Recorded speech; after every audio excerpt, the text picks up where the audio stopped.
السلام علیکم دوستوں آج ہم سلطنت عثمانیہ کے 5 کمزور ترین حکمرانوں کے بارے میں جانیں گے۔ سلطنت عثمانیہ دنیا کی طاقتور ترین سلطنت تھی۔ یہ اپنے دور میں سب سے بڑی فوجی قوت تھی۔ ایک وقت میں تو دنیا بھر میں ہونے والی تمام تجارت اور معیشت کا دار و مدار بھی اسی پر تھا۔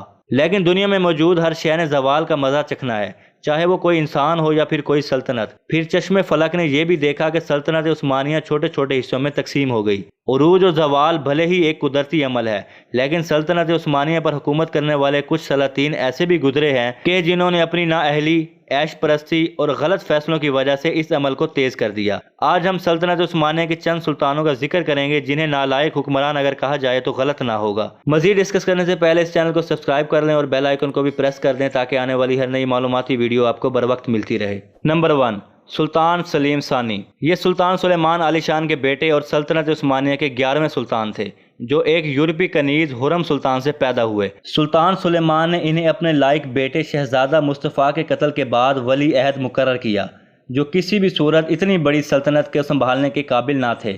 سلطان سلیم ثانی کو جنگ و جدل اور امور سلطنت سے کوئی خاص دلچسپی نہ تھی، بلکہ وہ اپنا زیادہ تر وقت شراب نوشی اور حرم میں موجود کنیزوں میں رہ کر گزارا کرتے۔ یہ پہلا عثمانی سلطان تھا جو میدان جنگ میں جانے سے کتراتا تھا۔ اس سے پہلے جتنے بھی سلطان گزرے تھے وہ جنگ و جہاد کو بہتر اور پسند کرتے تھے، نہ کہ تاج و تخت کو۔ مگر افسوس کہ سلیم ثانی ایسے نہ تھے۔ ان کے دور حکومت میں کافی جنگوں میں شکست کھانا پڑی کہ جب ایک یورپی بحری بیڑے نے عثمانیہ سلطنت کے بحری بیڑوں کا نام و نشان مٹا دیا۔ اس سے پہلے یورپ میں یہ سوچ عام تھی کہ عثمانیوں کو شکست نہیں دی جا سکتی، لیکن سلطان سلیم کے امور حکومت میں عدم دلچسپی کے باعث سلطنت عثمانیہ کی شکستوں کا ایک نہ رکنے والا سلسلہ شروع ہوا۔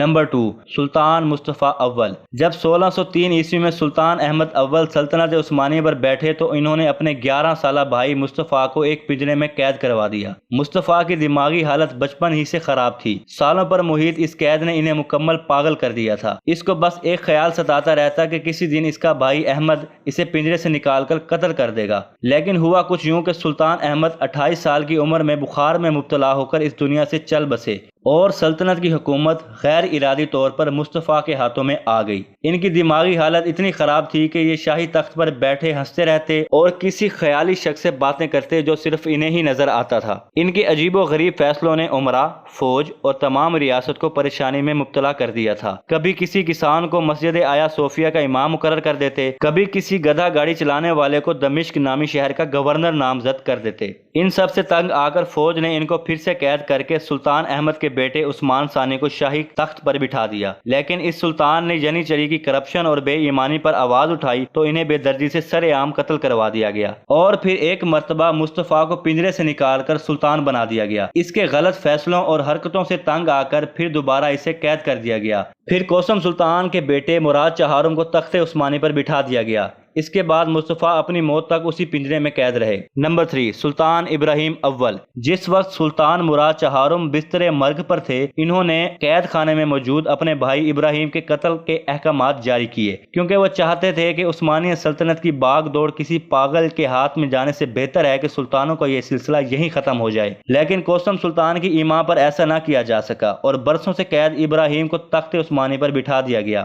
28 سالوں سے قید میں رہنے کے بعد یہ سلطان شب و روز کنیزوں کے ساتھ رہنے لگا۔ کوسم سلطان خود ریاست بھر سے اس کے لیے لڑکیوں کا انتخاب کرتی تھیں۔ سلطان ابراہیم کو سلطنت کے امور اور خارجی امور میں کوئی خاصی دلچسپی نہ تھی۔ مختلف صوبوں کے گورنر ان علاقوں کے مالک بن بیٹھے تھے۔ جنی چری کی منمانیاں اپنی عروج پر تھیں، لہذا جب انہیں اپنے لیے مسئلہ کھڑا ہوتا ہوا نظر آیا تو سلطان ابراہیم کو پھر پنجرے میں ڈال کر اس کے بیٹے رابع کو نیا سلطان منتخب کر دیا گیا۔ سلطان ابراہیم اس پنجرے میں دن رات روتا رہتا اور معافیاں مانگتا۔ پھر ایک دن ینی چری نے اسے قید خانے میں ہی قتل کروا دیا۔ نمبر 4، سلطان محمد رابع۔ یہ سلطان 1648 عیسوی میں اپنے والد ابراہیم کی معزولی کے بعد تخت نشین ہوا۔ اس وقت اس کی عمر صرف 7 سال تھی۔ اگرچہ یہ اپنے والد کی طرح ذہنی مریض اور جنسی رجحان رکھنے والا نہ تھا، البتہ ریاستی خطروں سے نمٹنے کے لیے انہیں بھی کوئی خاصی دلچسپی نہ تھی۔ ان کی زندگی میں ایک ہی مشغلہ تھا اور وہ تھا شکار۔ یہ اپنا زیادہ تر وقت شکار کھیلنے میں گزارتے تھے۔ یہ ان کی خوش قسمتی تھی کہ انہیں اپنے دور حکومت میں محمد کوپریلی اور ان کے بیٹے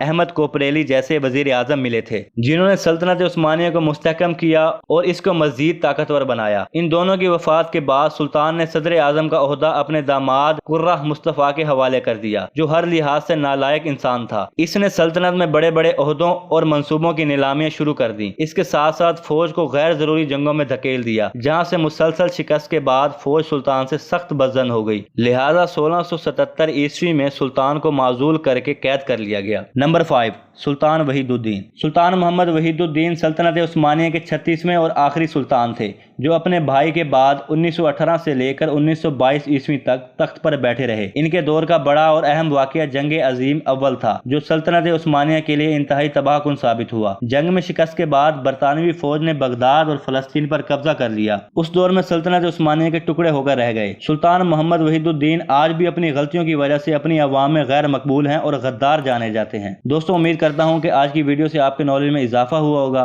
ملتے ہیں ایک نئی ویڈیو میں ایک نئے ٹاپک کے ساتھ، تب تک کے لیے اپنا خیال رکھیے۔ اللہ